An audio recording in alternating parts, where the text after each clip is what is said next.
Okay, let's unpack this. We are doing a deep dive today into a topic that really defined a crucial point in World War II, the Atlantic Wall. Right, this was Adolf Hitler's huge coastal defense system. Hmm. We're talking a line of concrete steel stretching over 2,600 miles. And the goal was pretty simple, wasn't it? Just seal Europe off, make it, well, supposedly impenetrable. Supposedly being the key word there. Exactly. So our mission today is to explore the sheer scale of it all and, the psychological role it played. Both for the Germans relying on it and obviously for the Allies who had to figure out how to breach it. And then the really stunning part, how quickly it all came crashing down on D-Day, June 6th, 1944. Yeah, it's a classic story, isn't it? Static defense versus, well, dynamic offense and deception. Before we get too deep, maybe we should clarify what we mean by the wall, because it wasn't like Hadrian's Wall, right? A single structure. No, not at all. That's a common misconception. Think of it more as a massive network, a really complex coastal defense zone.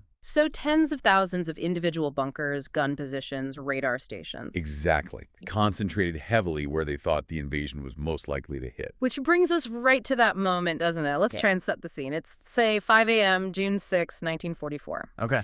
Imagine you're a young German soldier, maybe just a teenager, stuck in one of those damp, cold, concrete bunkers overlooking the Normandy coast. Right. You've been there for weeks, maybe months. The routine's gotten old.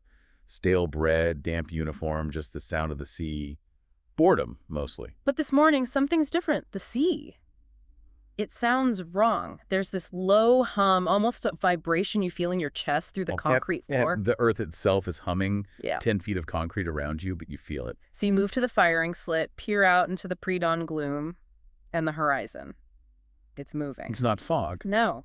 It's ships, thousands of them, the biggest fleet ever assembled. That's the moment the wall gets tested. And that nightmare scenario for Hitler was precisely why the wall existed in the first place. Right. After sweeping across Europe, his big fear was the Allies coming back across the Channel by sea. So the order was basically seal it off, build an impenetrable fortress, stop any landing cold. It wasn't just military strategy, was it? It was also kind of symbolic. Oh, absolutely. A monument to Nazi power, to their perceived permanence in Europe. A psychological weapon as much as a physical one. And the scale. Yeah. When you look at the numbers, it's just staggering. 2,600 miles. It's hard to even picture.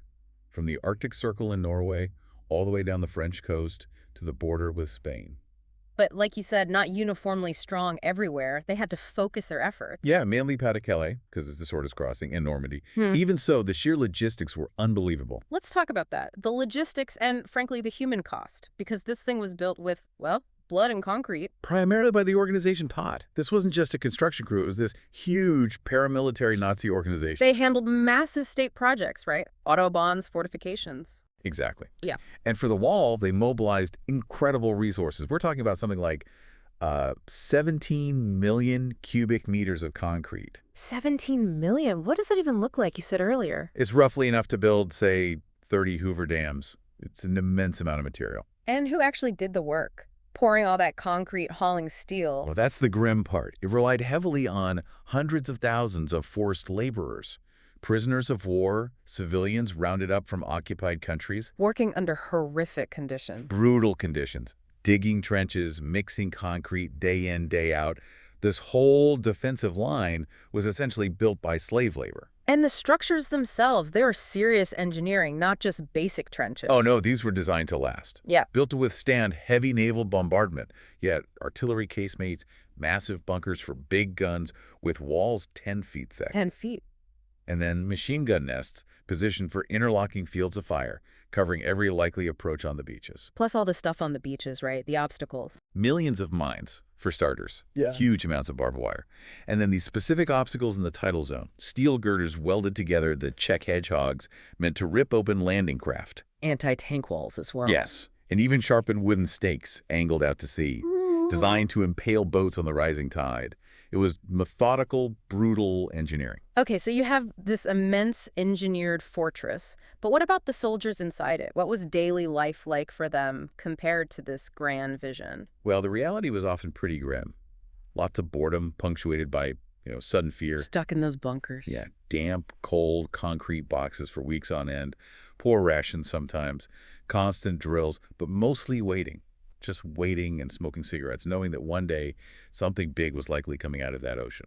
And the troops themselves, they weren't all elite soldiers, were they? But not at all. That's a really key point, especially by 1944. Germany was stretched thin. So you had a real mix. Exactly. Some were hardened veterans, maybe guys who'd survived the Eastern Front. But a lot were older men, reservists, guys maybe not fit for active combat elsewhere. And many were just kids, teenagers, barely old enough to need a shave. So the imposing concrete hid a maybe less imposing reality in terms of manpower and morale in some places. Very much so. You had this uniformity of the structures, but the troops inside were anything but uniform in experience or sometimes in their belief in the wall. This sense of isolation, the varying quality of troops, it points to weaknesses the Allies were definitely looking to exploit. Which leads us straight into the intelligence game. Because a static defense like this, however big, is never really a secret. Allied planes were flying over, taking pictures constantly. And critically, you had resistance networks, especially in France, smuggling out sketches, details about gun positions, troop strengths, all going back to London. So the Allies knew it was strong, particularly around key ports like Calais or Cherbourg. The plan wasn't just brute force, was it? No, brute force alone might not have worked, or the cost would have been even higher. The core idea was deception. Trick the Germans about where the main attack would land. Operation Fortitude. Probably the biggest, most complex military deception plan ever attempted. And incredibly successful. It was more than just a few rubber tanks, right? People picture that, but it was deeper. Oh, much deeper. The inflatable tanks were part of it, the visual side. But the real genius was creating an entire phantom army group, IFJSAG, the first U.S. Army group. And putting Patton in charge, notionally. Exactly.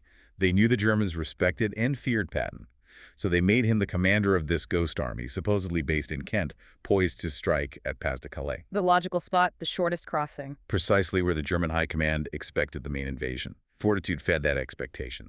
They generated massive amounts of fake radio traffic, mimicking real army communications. So German intelligence is picking all this up. Picking it up, analyzing it, and largely believing it. They even used double agents turned German spies to feed the Germans carefully crafted misinformation that seemed credible. And the strategic impact of this, it kept German reinforcements away from Normandy. Critically so. It convinced Hitler and his generals that Normandy, even after the landing started, was just a diversion. The real attack was still coming at Calais. So they held back their best troops, the panzer divisions. Yes. They kept powerful armored reserves near Calais, waiting for Patton's Phantom Army instead of rushing them to Normandy in those vital first hours and days. That hesitation, born from deception, was absolutely crucial. But even with the deception, there was one German commander on the ground who saw the wall's flaws pretty clearly. Field Marshal Erwin Rommel, the Desert Fox. He inspects the wall early in 44 and basically says, It's not enough. He's apparently quite appalled. He saw these impressive bunkers, yes, but he thought the whole defense was too static, too thin in places, and dangerously undermanned. Why? What was the fundamental flaw he saw? He understood Allied air power. German doctrine relied on mobile panzer reserves counterattacking any beachhead. Rommel knew Allied fighter bombers would shred those panzers on the roads before they could even reach the coast. Plus, Hitler's meddling didn't help. No. Hitler insisted on personal control over releasing the main panzer reserves, which meant delays. Rommel knew they needed to defeat the invasion on the beaches within hours. So he starts this frantic push to upgrade the defenses, right? Make them more active. He did. A desperate last-minute effort. He ordered mines laid by the million anti-personnel anti-tank on the beaches in the water. Those steel hedgehogs we mentioned. He pushed for more of those, and he came up with Rommel's asparagus. These big wooden stakes driven into fields behind the beaches, often topped with mines, specifically designed to wreck Allied gliders bringing in airborne troops. Trying to turn every potential landing zone into a death trap. He famously said something about the beaches. His warning was stark and simple. The war will be won or lost on the beaches. He knew that if the Allies got ashore and established themselves, it was game over. Which brings us back to that morning, June 6th. The waiting is definitely over. That rumble becomes a roar. An unbelievable roar. Yeah. Allied warships, battleships, cruisers, destroyers open up. The largest naval bombardment in history, hitting those concrete positions. What must that have been like inside the bunkers? Terrifying. Concrete shaking violently, dust everywhere, the noise deafening, hard to see, hard to think. Total chaos unleashed almost instantly. And then through the smoke and spray come the landing craft. Hundreds of them, yeah. Grinding towards the shore, hitting those obstacles Rommel had put down, mines going off. The casualties were horrific, especially on certain beaches like Omaha. But they kept coming. That was the thing. Despite the defenses, despite the losses, the sheer number of troops, the determination, they just kept pushing forward, finding gaps, exploiting weaknesses, or sometimes just absorbing the punishment and overwhelming the defenders. Utah, Omaha, Gold, Juneau, Sword. Those names are etched in history. And the wall, how did it hold up minute by minute, hour by hour? Strategically, it was breached almost immediately. By midday on June 6th, despite ferocious fighting still happening, the Allies had footholds. Critical beachheads were established. And by nightfall, The line wasn't just bleeding, it was broken. Hitler's great impenetrable fortress. It effectively collapsed in less than a day. less than 24 hours against determined assault and clever strategy. It's really the ultimate irony, isn't it? This monument to concrete, to static defense, to Nazi certainty, it ended up being just a line on the map. And lines can always be crossed. History shows that again and again, especially when you combine force with ingenuity. Which makes you think about the legacy. Those ruins are still there today, right? Crumbling into the sand. Yeah, you can visit them half buried, covered in graffiti now, staring out at the sea. They're quite haunting, actually. Not really symbols of strength anymore. No, more like reminders. Reminders that no amount of concrete can ultimately stop an idea like freedom once it finds a place to land and the will to push forward. So it makes you think, right? For you listening, we had this 2,600-mile concrete behemoth, this incredible feat of engineering born from fear. Intended to last 1,000 years, probably. And yet it was effectively outsmarted by inflatable tanks and bypassed by sheer determination in less than a day. What does that rapid failure of such a massive fixed defense tell us, maybe, about facing modern challenges? It's about adaptability, isn't it? Deception. Maybe the limits of rigid thinking when faced with something unexpected. Yeah. What are the Atlantic walls we might be relying on today, whether they're physical, digital, or even psychological, that might be just as vulnerable to an enemy or a problem that simply refuses to play by the rules we expect? Something to mull over.